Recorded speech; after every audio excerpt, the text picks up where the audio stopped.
Hi, everybody. Welcome to Parlour Tea. I'm Genevieve. I'm John. How are you? This is so exciting. This is episode 6, I think. Yes. So we're about to welcome our very dear friend, Sarah Blake. Sarah has been, let's say, a fixture here at the Parlour. Can we call her that? A regular since day one, pretty much. Yep. She's done tarot readings here. She did this really cool thing with tarot card readings with the use of a spirit box. Yep. And she did. What was my idea? But she's also talked to us about sigils and different forms of. And she did a meditation class. And did a meditation class. And there's some other classes that we are going to do with her. Yes. That we'll talk when we bring her on. So without any further ado, let's bring Sarah on. Jazz hands. You can jazz hands while I do the technical work. Jazz hands. Hey. Hello. How are you? I'm great. How about you guys? We're good. Great. Awesome. We really did not give you a very good of an very stellar introduction. So if you wouldn't mind just introducing yourself a little bit, tell everybody what you do. And where I don't know. I thoroughly enjoy being referred to as a fixture of the Parlour. I like that. I'm good. Just stuck to the wall and looking around and loving it. I mean, love it every second. Twilight Zone episode. So hi. My name is Sarah. I am a tarot reader operating under Twin Crows Tarot. And I've studied tarot for about 10 years. And my favorite place in the world to do tarot readings in person is at the Parlour. It is my second home. Which conveniently you will be here on March 16th from. I will indeed. 2 to 8. Yep. Which is great. Yes. Yeah, I'm very excited. I can't wait. You guys are out there and you are listening. I highly suggest you take the opportunity to come in, book with Sarah. I do want to just ask your opinion of this. Wait, let's let her tell what else she does. Oh, she does other things Sorry, too. I jumped in. Sorry. So I do the tarot thing because I've been studying tarot for about 10 years. And I do in-person readings at wonderful places like the Parlour. I also do email readings, Zoom readings, all that fun stuff. In addition to Twin Crows Tarot, I also started Hushed Up History about 9 years ago. And it's a website that focuses on all the crazy, creepy, shocking, amazing, true stories from history that get left out of a lot of textbooks. So those two are my heartbeats: Twin Crows Tarot and Hushed Up History. Huh. Cool. We'll have you back to talk more about Hushed Up History. But anytime. There's other things that I know that you do that we had talked about, I think, and we'll talk as we go further along. Sure. But like a cliffhanger. It's a cliffhanger. I know, right? For me too. We'll be back after these messages. No, okay. Can you talk about what that maybe people have had this type of discussion? Oh, I don't want a tarot card reading because they're going to tell me something I'm going to it's bad. It's like bad info and stuff. Yeah. You get that a lot? I have. And I think a lot of it, tarot has unfortunately gotten a really bad rep for a lot of the same reasons that you see things like Ouija boards having a bad rep. A lot of it is media, and a lot of it is very unfounded opinions that have been fueled by things like media. Tarot cards are a tool, like Ouija boards, like some of these other items. They are a tool to get information from other planes. That's it. Nothing more, nothing less. It's a tool of divination. I agree. And I think that there's so many ways to read them. There are so many ways to interpret them. There are so many amazing, beautiful indie tarot deck designers. It's all about how you read them and how you relate to them. So let's get her opinion, because we've asked Nicole. So what is your opinion on, do you buy your own, or does someone have to buy the rules? Tarot? Yes. It's funny how there are so many rules on tarot, and like who put these here? Where did these come from, right? You can absolutely buy your own deck. 100%. There is no, it's not cursed. It's not going to be less of a effective tool for you. None of that is true, in my opinion. You can absolutely buy your own tarot deck, and I encourage people to buy their own tarot deck. 100%. Especially if you're going to be doing readings for other people, you want something that you feel closely to and that you resonate with. If you're using a tarot deck and you just don't connect with and don't like the artwork on it, I feel it inhibits you. If you're not working with something that you really love and that you feel connected to, it will affect the reading one way or another, in my opinion. And I agree. I think that relatability with this is, definitely. like, I know this sounds kind of weird, but this is the way that I am. And I have tarot card readings for a very long time. I sort of look around at, like, if there's a bunch of people, I have to find some connection in the back of my head that I think that person's going to read for me. I believe that that's what the person's going to get and give me what I need from that. Oh no, I don't think that's weird at all. I think that's really good, actually. That you're using whatever sense you have there to kind of know where you should go. I don't think that's weird at all. I think that's a really good thing for anybody to do. If you know how everybody like gets those like feelings about vibes from people. Yep. You should apply that the same way for a reader as you would a friend. If you approach a reader and you get that like ick feeling, maybe they shouldn't be your reader. Right. Same thing applies with anybody that you want to encounter. Yeah. So going back a little bit, taking a step, are you saying taking a little step back, do you think that anybody can read tarot, or do you think it's only specific people that can read? No, anybody. My personal opinion is that anybody can learn to read tarot. It takes a lot of time, it takes a lot of work, and it does take a lot of patience, because there is that other component to tarot. There's the learning the definitions of what the symbols mean, and then there's also incorporating your intuition and how you know how to piece them together. So again, like, I feel everybody can read tarot. I feel everybody can develop their intuition to whatever level they desire. So again, it does take a lot of work. It does take a lot of practice, but I 100% believe that anybody can learn to do this. I think the other component of it too is the learning the way to deliver the messages to people too. That's a big yes. Yes, absolutely. I think that's with a lot of things. It's like knowing your audience and knowing how to handle an audience. Mm-hmm. Because you can't just be, there are readers that are very short and curt and whatever. And that's why I think that finding the right person for you is really the best way to get and understand what a reading really can be. Yep. Right. So I know one of the other like rules I've heard about tarot over the years. I've had people say to me that the bad cards, which there are no bad cards in my opinion, but that the bad cards should be removed to make it easier and happier for the person you're reading for. Again, my personal opinion, I feel like that is a level of dishonesty to the person you are reading for. You have to look at all of the cards to give the right message. There is definitely, I feel, a level of trust between the reader and the person they are reading for. And if someone is coming to you with that level of trust, you owe them the complete message, or as complete of a message as you can give them. Every time John pulls a card, he shows it to me. He goes, "Is this bad? Is this a bad card? Is this bad? Or no bad card? What is it?" So I have to say, there is beauty in the darkness and there's beauty in the light. And I feel that tarot cards, and people don't realize this, even as a tarot card reader or as not a tarot card reader, the art on some of these decks are absolutely amazing. They're wonderful. They are. Me personally, like I only read with one deck, but I own way too many decks. And it's all because you have this amazing artwork. If you buy a tarot deck, you're buying an art gallery.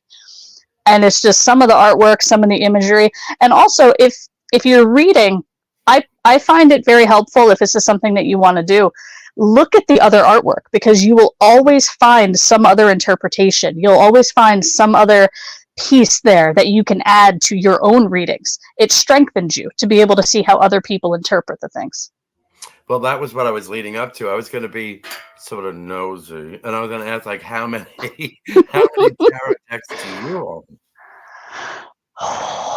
Probably 30, somewhere in there. 100. It's That's less less than It is 100. less than 100.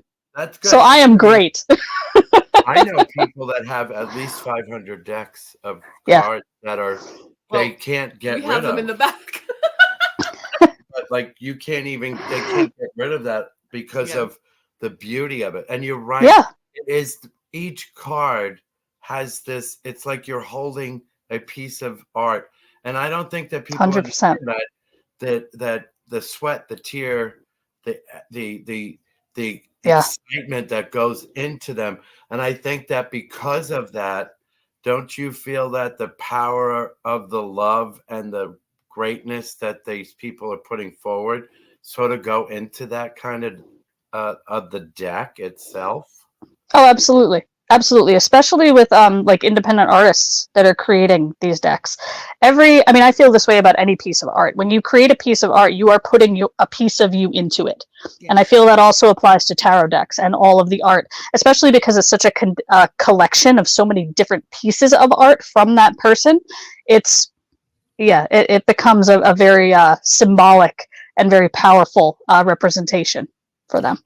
I agree with you. I think, don't you feel, because you read Oh, cards a lot. absolutely. And there are some decks that I have that I absolutely love. Like I have a fairy deck that is gorgeous. I can't read. I cannot read it. Yeah.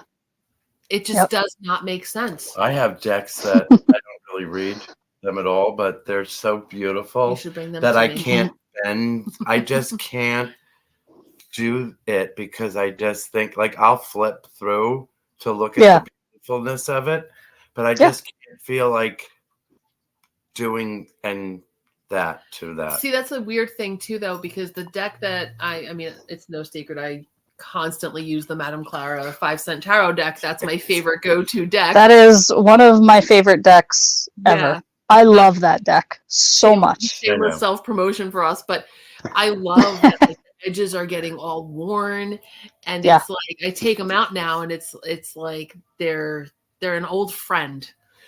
Yes.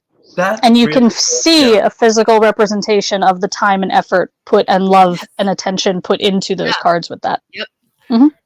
So the funny part of this whole thing is, and I have to show you them. I have them. They're very old. They're smaller. They're smaller. They were Rick's. They were given to him as a gift.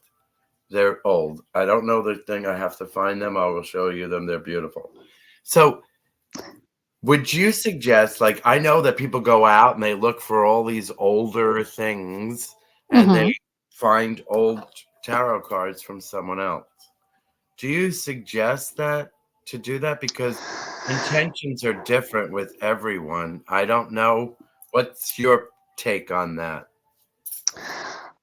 I mean, my take on that would be the same take that I would apply to any sort of spiritual, magical type of tool. It's not that I would say you can't do it or you wouldn't do it, but I would make sure to cleanse them very well and to give them that kind of blank slate so that they're available to have your energy and to work with you now, as opposed to having any kind of residual thing. Do I feel like, oh no, you can't do that? No, I don't. I just feel like with anything used that you would buy, you might just have to take a couple extra steps to get it to be fully yours so that you can work with it. But I personally don't see an issue with that. Do you let other people touch your cards?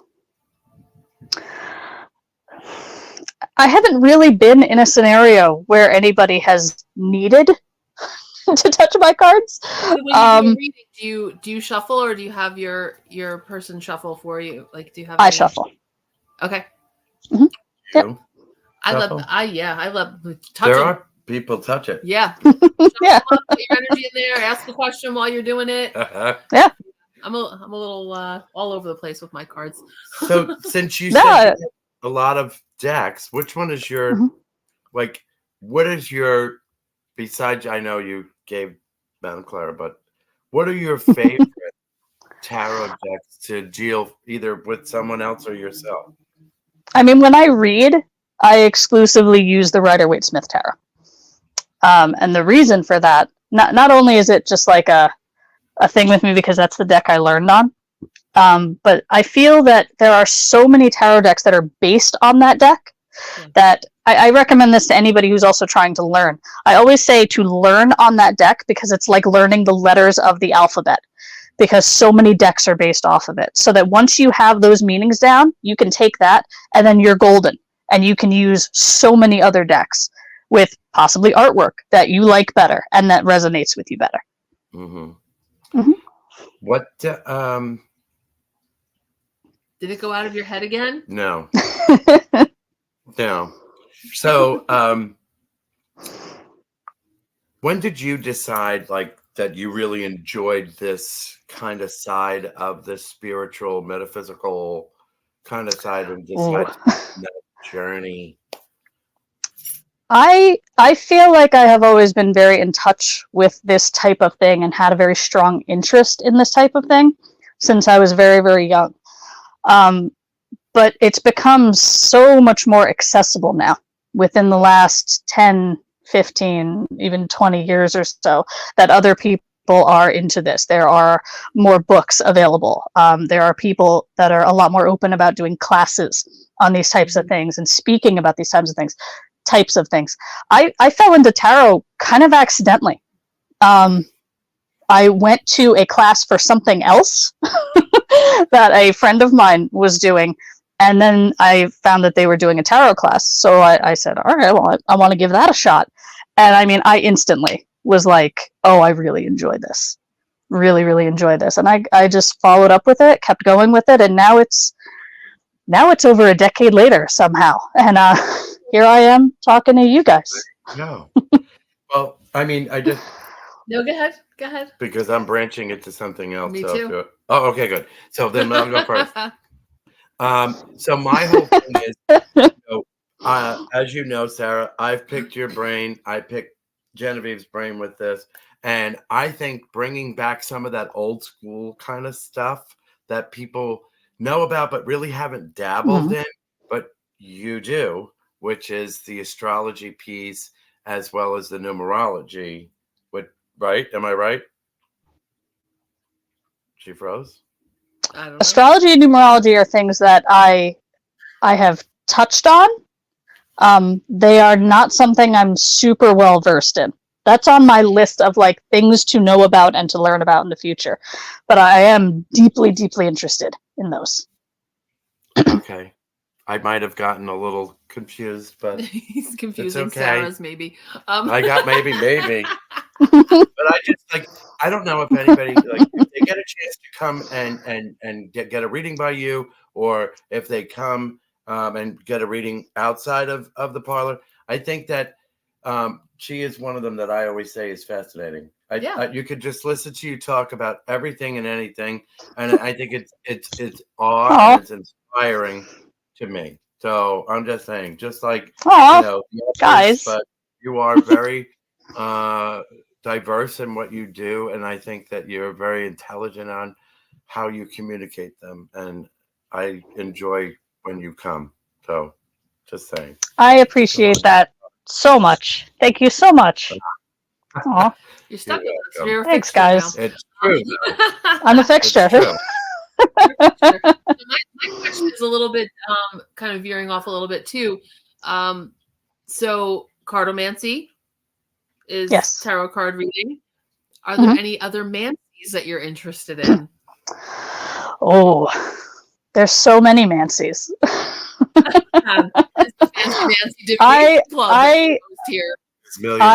Overall, I just think divination as a whole is something that is so fascinating and just so cool to learn about and to just use and to see messages and how this information comes through people and how it's interpreted. It's fascinating to me.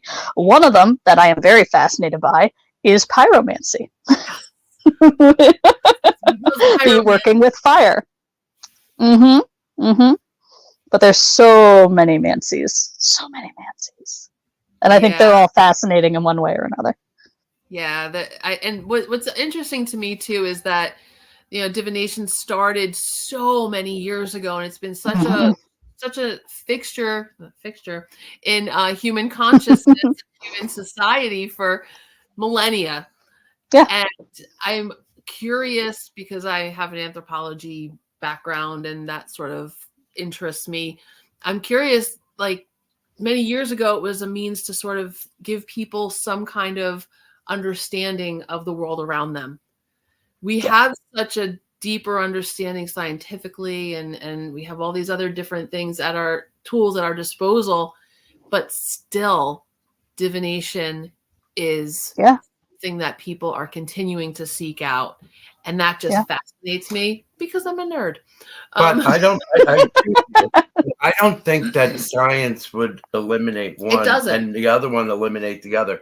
I think that at times I think they jointly can sort of go together. I think the metaphysical at some point was trying to understand something that science wasn't quite caught up with. Right. Yeah, I mean, at one point, these two worlds were not as separated and sometimes against each other as they are now. At one point, these two worlds were very interconnected.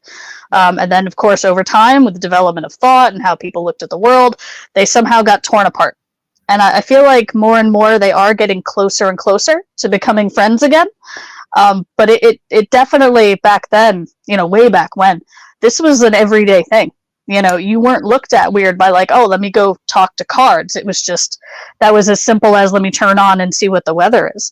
But I think we're slowly getting back there, back to where this and the role this had in people's lives. And I think too, when you look at all of the different things that people would use for divination, literally anything can be used as a divination tool.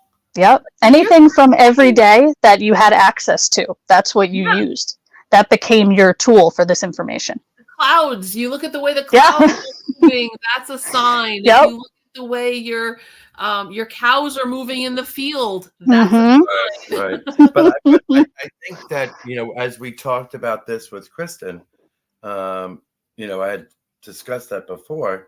I think it's generational. I do believe that this generation that's up and coming has become more spiritual and more is open. Guided and more open to these abilities, which I think is really very cool because it looks like it's gone and it's kind of weird in this kind of realm that it seems like it's gone a full circle. Like that's how it started, and then now it went through, and now it's headed on back. Now it's back, and I think it's really an amazing thing to see so many people embracing something that is so old and so yes, and seeing it. They might not, you know, you have people that don't believe things, and then you have people that do believe things. But I think this generation really does try to see all these sides to make their own decision, and I think that's great. That's just. I think people too. I think part of it is also we're becoming a lot more.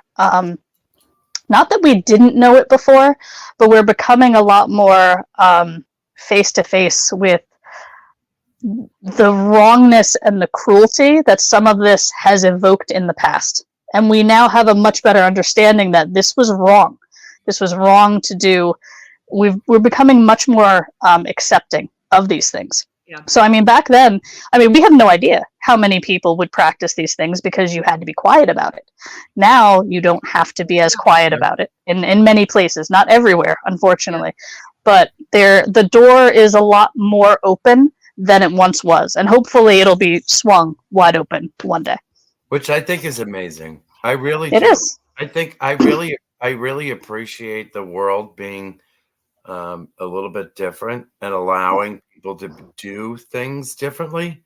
It's a slow process, but it's always been a slow process. Mm-hmm. But I think it's going to speed up a little bit more with everybody moving up into things, and then the other generations coming in with that Yep. mindset of the others, bringing that down. I really hope we're around to see this. We also have a vast amount of technology that helps people to learn and understand. I mean, we do classes via Zoom, you do readings right via right. Zoom, right? And the younger generation is so techy. So they pick things up. So I mean, look at how much of a force things like TikTok have become.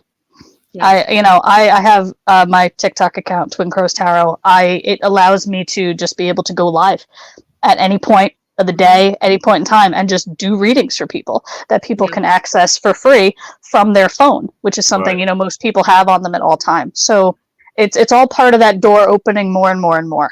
So just on that point too, do you find that some people may want readings all the time and become a little bit hyper dependent on readings? Because I've seen that happen. Yes, it does happen.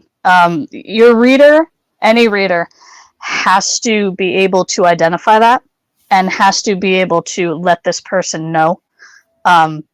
These cards, I've seen a lot of times where people that fall into that, they look at these cards as less guidelines and more instructions to follow. Yes. Right. And I think that's something that has to be made clear between reader and the person getting the reading, that these are not set in stone. This is what is going to happen. There is nothing to change. Like, this is it. The reading is a guideline for you to move forward. You're right. But I also feel that there's such grief and such loss that I think that drives them to be like they're still having that conversations through the tarot cards by asking those types of questions because and that they can relate and get something. Oh, he's thinking about me. I feel so much better. And then they're back next week. Is he thinking about me?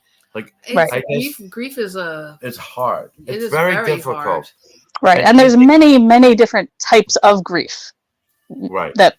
And different ways to process all of those many different kinds. So but I don't think that people always process it properly, and that's also a problem as well. Everybody's got their own path. But I do believe their own process. But I do believe there are people that do take advantage of these types of situations on people because they just do. And there are people that do that, yeah. I guess that's where I was kind of going with that. Like, how do you differentiate between someone that's coming for guidance, like, a monthly check-in versus like someone who's living their life based on what the cards are saying? That's a tough when you're doing these readings, if it is like somebody who keeps coming back, there are patterns to look for. Are they asking the exact same thing over and over and over again? Have they made any progress? Usually if you're going to a reader and you go to them over and over and over again, there does a closeness does form. And usually those type of people will be very open with what is going on in their life, what's happened since the last reading. So I would think that would be something, even if it was just between friends, that you would be able to notice these patterns. Has progress been made? Or are they just staying focused on the same thing over and over and over again, just looking for the same answer over and over and over again? So it does take a lot to kind of recognize these patterns if you do have somebody who keeps coming back for readings. But it is definitely something that happens. So it's kind of tangential to that, but is there anything that you do? Because in a way, I feel like readers are almost like in a caregiver role, and to some extent, like, is there anything that you do to protect yourself from that energy, or like the constant giving out of information to other people? Basically, I'm asking about compassion fatigue because that's something I'm really interested in, and we are working on a course for that to help healers prevent and manage compassion fatigue. Yeah, and I believe that kind of fatigue can affect any type of reader, not just tarot. Yes. Mediumships, and anything in that spiritual realm that requires you to use your energy in this other type of plane of things to work, to kind of make those two work together for you. It's a lot of energy. So, I mean, myself, before I do any readings, it's I meditate. That's a big one. You gotta meditate. You gotta bring yourself into that space, ground yourself, and do some basic protection work because you never know who is going to walk in and what they're going to bring to you when you're in a scenario where it's walk-in readings. So you got to be ready for anything, really. Cool. Yeah. I like the fact that there is some kind of similarities to readers, but then there's an individuality with everything. Yeah, I love that. Because like we were always approached when we first opened. We still are. Yeah. Can we be the in-house reader? Can we be your in-house reader? And because we wanted to bring such a different style and technique to things, that we try not to have the same readers all the time, because I think that you might relate to someone might relate to you or relate to you, but not to someone else. So we wanted to make it very eclectic to show their different styles, different readers, and different interpretations of things. Right. And I mean, anybody who goes to get these types of readings, if you ever go to any type of reader and they tell you that they can only speak to you, or if you go to a reader and that reader says that you can only go to them and they only know the truth and they can only give you, it's a huge red flag. Run. Yes. Everybody within this spiritual kind of thing interprets information differently. Everybody delivers information differently. Everybody gets different information. Yep. So I personally am one who always says, like, try different readers. Try them out, see how the messages differ, see how they line up, compare, contrast. But if there's ever a reader that says they are the only right one, or that you are cursed and you need to give more money to remove a curse, to get red flag, leave. I think with our classes too, with New Moon Academy, I say in our very first class, I encourage people to go to as many teachers as possible, learn from as many different sources. If someone tells you that they're your only teacher, that's a cult and you should run. Yes. I mean, my style of reading differs from a lot of tarot readers, and I know that my style of reading doesn't always make other tarot readers happy, but throughout all the years, that works for me. And I feel that is what works for me, and the obligation that I have to give somebody the most thorough, best message that I can give them. So, how do you feel about reading for people that you know? I'm fine with that. I'm good with that. I don't have an issue with reading for people I know. Sometimes I find that's a challenge, just because it's sort of like separating out what I know of their current situation. Right. It's almost like the notes to the test, like the answers to the test. Yeah, it takes a little bit more to kind of remove yourself from the situation and just do what you do with the cards and the information. But I personally don't have an issue with doing that. I think that it's kind of funny is that I was trying to think about being a little creative when it comes to certain things. What if you did, but you can't really do that. Now I gotta know what he's thinking. Both of us are like, what's John talking about? Had somebody come in and there was like a screen that you don't know who was behind it, but you just knew there was someone there, and you did a blank reading, not seeing them, that nothing. Could be interesting. I kind of do that with my email readings. If somebody gets an email reading from me, I don't know who they are. I don't know what they look like. I don't know where they live. I know nothing. Yeah. I think it might be interesting because at first I said, well, what if they blindfold? And then I said, well, then they can't read a card. But I think it would be kind of interesting to do something with a different style, like behind a screen. You don't really know them. That depending on the reader too. If that is somebody who is just kind of starting, that might actually make the reader feel more at ease too, to not have that face-to-face. Interesting. I'm just saying, if you guys want to conduct this experiment, I know a reader who might be down. Just saying.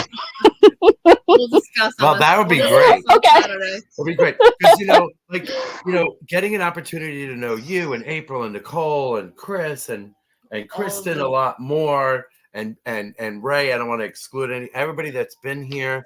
I think the abilities of trying to throw ideas and not feel silly about throwing something out there, I think is really it's like safe space, as well as this type of communication, the podcast.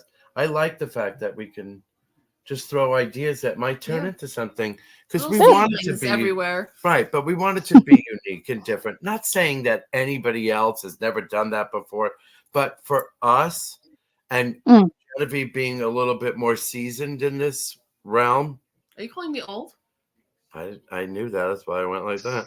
But to be seasoned on this, and then me being a newbie, I think it's kind of interesting, because in the beginning you're like, and then, but wait, just listen. Don't you feel? You're going. But don't you feel that you sort of looked at it in a way like, wow, this person is new? Well, inherently I am a teacher. That is like my sole purpose is to teach, right? And for me, it's helpful to have John, because he is so new with all of this that he brings me back to what the basics are and where we need to go from there. Yeah, John, you would ask the questions that somebody who this might become automatic for might overlook. Yes. And what a lot of people do come to the Parlour for, as far as our magical section, is really they're interested in this, they're drawn to it, they don't know where to start. That's where, but anyway, we're digressing. We're going off on a commercial for ourselves over here. Sorry, I'm not really doing it, but I just meant that. No, it's great. That's why, with the same style of tarot readers and so on, I just think that it's a very eclectic group of people. Yes. And you dabble in it, and you figure out who fits your, spiritual needs and whatever. We're here for all your spiritual needs. Yes, we're here. Going back to the cult line. I don't think a cult does jazz hands, so I'm just letting you know. We could be the first one. Twinkle fingers. Twinkle fingers. It's been one of those days. Anyway, it's been a wild day. We'll fill you in. So March 16th. March 16th, 2 to 8 p.m. 2 to 8. Yes, indeed. Do you have anything else that you'd like to promote? Anything that you're doing? Any future things that people might be interested? As far as the world of tarot, I will be at your lovely, lovely place that I love so much next week on the 16th. What's that? 8 Main Street. 8 Main Street, Keyport, New Jersey. Right there. And I mean, I've just been doing, like I said, I offer email readings, Zoom readings. I show up on my TikTok page doing live tarot readings for whoever comes on and would like a single card reading. I do those live on TikTok. As far as Hushed Up History, I am working on getting a book done. Hopefully by the end of the year. That's my goal. That's awesome. And you teach tarot too, right? I do. I teach tarot classes. I teach Zoom classes and in-person tarot classes. Yep. Cool. I have a very basic tarot 101, like tarot kindergarten, for somebody who, is interested but just does not know where to even try to learn this. And then I have a class that focuses on the major arcana cards. Cool. Nice. Yeah. Do you have any other questions for her? That's all that I have. Well, I have a ton of questions because I could sit here and talk to you for a second. We don't want to take much of your time. It is a Saturday night. It's horrible night. It's Tuesday night. It's Saturday. Sorry. Whatever. Every night is a just because we didn't mention it in the beginning, this is pre-recorded to be played on. You ruined it. Time travel. You ruined the illusion. Yes, the Parlour also will serve all your time travel needs. Yes, Genevieve will not be here on Tuesday. That's why we had to pre-record this. But our lovely Genevieve is getting a award from her her day job. Which you might press. Can you please just tell them what you are? No. No, I will not. Well, she didn't. No. Okay. No. Anyway, It's important, great. and she's awesome at it. There you She's go. great. Whatever she does, she's great. Yes. Anyway, I want to take the time. Thank you very much, Sarah. Thank you. Thank you, guys. Thank you guys so much. Like I said, I mean, I've said it 100 times, but I will always say it. I absolutely adore the parlor. I love the space.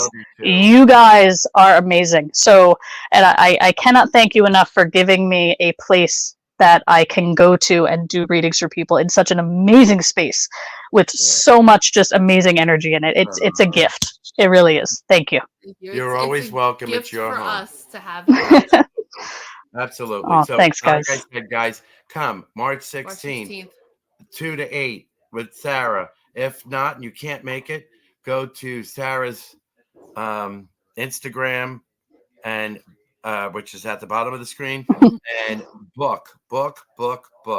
Period. Thank you very much. Okay. Thanks, guys. Thank you. Bye, everybody. Till next time. Have a See great you soon. night. Bye. Hey, guys.